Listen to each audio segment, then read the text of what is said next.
like you forgot. I called a shot. Like blah, blah, blah. Y'all should know me well enough. Angel Reese gets chokeslammed in mid-air. The gold diggers are bragging about being gold diggers, and men are paying to be humiliated. What's going on, everyone? This is Star. Welcome to the channel. I'm your weekend YouTuber, and the first topic on the list is Angel Reese. She got chokeslammed.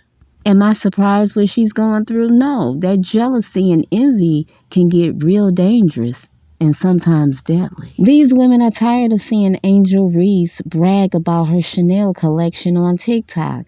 They're tired of her talking about how Mercedes gifted her a car and then she turned around and bought her own vehicle.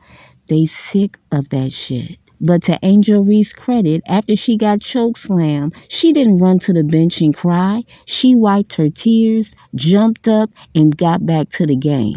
That's what I'm talking about. Never quit. If you a man or a woman and you got a bunch of haters in your life, that means you on top of your shit. Having money comes with a price, and it's always somebody in the camp lurking, wanting what you have.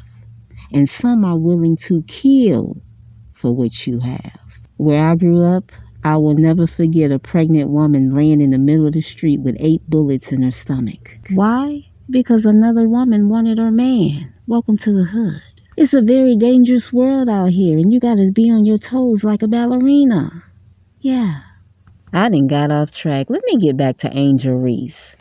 Angel Reese and Caitlyn will continue to be hazed by these veteran players. And don't be surprised if Caitlyn gets chokeslammed later, because people love to be copycats. And don't be surprised when the men come to Caitlyn's defense when it happens. Don't be surprised. Don't be talking about, oh my God, they treating her different than Angel Reese. Yes, wake up to the game. And next, we're going to talk about the guy's favorite topic, gold diggers. There is absolutely nothing wrong with being a gold digger. If you can have it, be the biggest gold digger that ever digged. Okay, because you see me, I am a big ass gold digger and I am proud of my gold digging skills. Ain't nothing wrong with being a gold digger. Okay, dig your gold so you will not be a provider. All right, you cannot be in a relationship with a man and you, the woman, are the provider. Why? Why? Be the proudest gold digger on planet Earth. Okay, look at me. I'm the proudest gold digger you ever meet. Don't let these men come and shame you and think, oh, you're a gold digger, a gold digger. What do they expect you to dig? Sand, rocks, dust, like them? Any man that tells you, oh my goodness, you're a gold digger, run away. Run away, because the only men that call women gold diggers are dusties. Men who have absolutely nothing to their name except for dust. Any man who wants a woman that is a provider is not a man. Because if there's one thing I know about men, men love to be the providers, okay? Men take pride in saying, hey, I take care of my woman. I take care of my family. So what did I say, ladies? If you can be a gold digger, or if you're a gold digger, be a proud one at that. Tap your chest and be like, yup, I'm a gold digger, and so what? I don't dig sand, I dig gold. Period. Bye. Men scream that they hate gold diggers, but they focus on them more than the pygmies. I will never understand that. Why aren't all the pygmies married? I think that's a valid question, because the pygmies here on YouTube are not ugly. They're attractive. They're ready to get in the kitchen and cook. They're ready to bow down. What's the problem? Instead of the men focusing on the pygmies and showing them love that they deserve, they too busy focusing on Shira 7. Let's be honest. Men do not love doormats. They don't. They do not want a doormat raising their children. You know what I see on TikTok? These white millionaire men are marrying black women that have been in the workforce, that are used to discipline, that are used to standing up for themselves. These are who they're making their wives. Remember the movie Coming to America?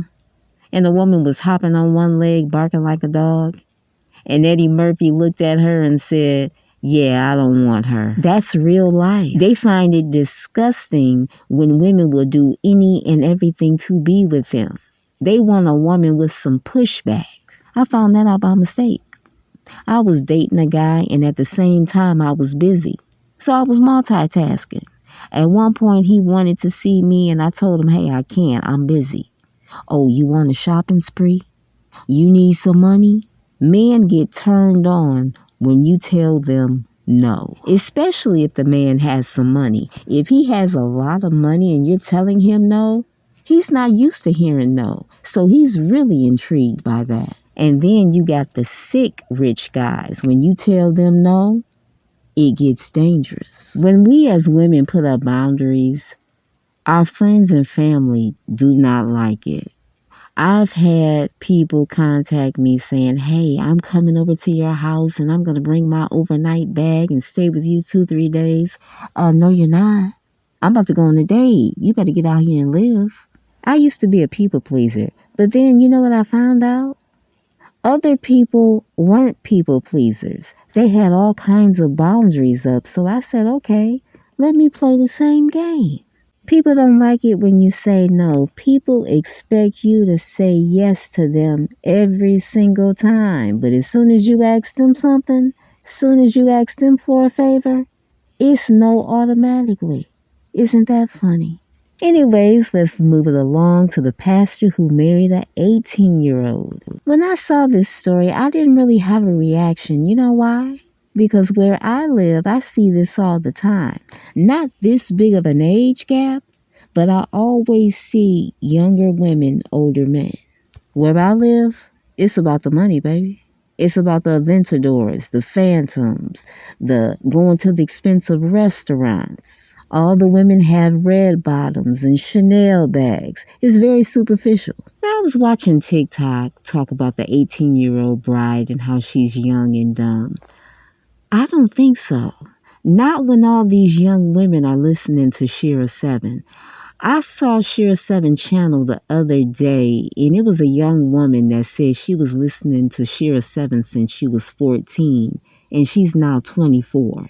So she's been listening to Shira 7 for 10 years. What if this 18-year-old bride went into the marriage thinking, yeah, I'm about to cash in on some policies real quick? It's possible. Don't sleep on these 18-year-olds. Don't do it. Now let's talk about Vivica Foxx, because the men are going in on her. But why? Vivica is in the same boat as your mothers, your aunties, your older cousins, and your grandmothers. And a lot of them, too, are overweight. The only difference is that Vivica got some money and she live in Hollywood. Vivica doesn't even have to beg for a dude. She can go buy a dude. Hello? All the marriages in Hollywood are fake anyway. Just go ahead and buy a dude, Vivica. Go ahead and do it. My black people, it is Juneteenth, and I am here to tell y'all how to get y'all reparations from these rich men of the unseasoned variety. My black women, femmes, and non-men, are you struggling to make rent? Is childcare an issue? Is your baby daddy not shitting, not taking care of child support? Do you just want to live deliciously? Do you want to make this kind of money just for being black and bossy? Or maybe even make this type of money simply for ignoring someone on Twitter? You want to live, the way that you should and just be worshipped just for being black and existing? My black women, femmes, and non-men, how do I make the money that I do? I am a professional dominatrix of 15 years. That is my main gig. I literally make more than what most people went to school for. What are my job duties as a dominatrix? Consensually beat, humiliate, and degrade rich white men, be worshipped and paid in money, trips, rent paid, clothes, trips, and literally all I have to do to most of my subs and my clients is tell them that their wee-wee is small. Well, damn, how you really feel? Okay, men have been paying for humiliation from the beginning of time. You can't tell a rich man how to spend his money. He's going to spend his money on that bad bitch. And the funny thing is, the men here on YouTube that be telling other men not to spend money on women, they be the main ones at Christian Louboutin standing there with the bag.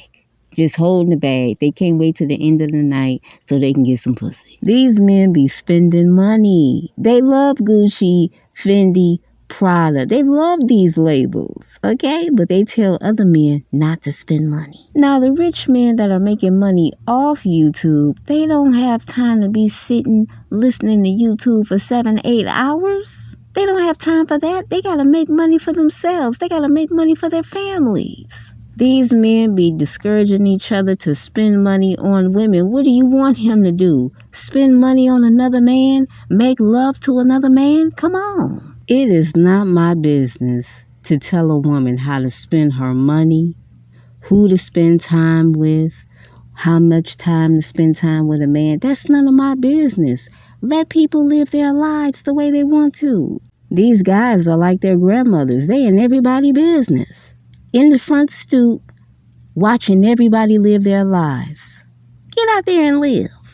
It is a man's business if he wants to pay a woman to step on his testicles with her stilettos. That's his business. He is allowed to have his sick fetishes. These dominatrix, they making top dollar. They don't have to worry about clocking in to a 9 to 5. And guess whose business that is? That's theirs, not mine. Men love women and they like strange things, and yeah, it's always going to be like that, and nobody can stop it. No man on YouTube can stop a man from his sick, twisted fantasies. None of you can. And that's okay. What else is going on? Oh yeah, Diddy. Diddy is still in the news. He still is not backing down. He still refused to go away. He's trying to find Jaguar right. I think he sued somebody as well. This is going to go on and on and on. When they going to put this man in jail? That's what I want to know. I guess it pays to have money, right? Money is buying him freedom right now. But how long is that going to last? Is that going to last forever? Now, some people are coming to Diddy's defense. And why is that? Does he have you on tape too? Probably so. I believe Diddy has a lot of stars on tape because remember him and that little kid was reading off names from a list? Yeah, I guess those are all the people that he got captured on video. Allegedly, because bitch, I wasn't there. There's also rumors that Diddy is paying people to speak down on Cassie. If that's true, that's a waste of money. Because we seen you drag her in the hallway like a rag doll and kick her in the head like she was a damn stray cat in the alley.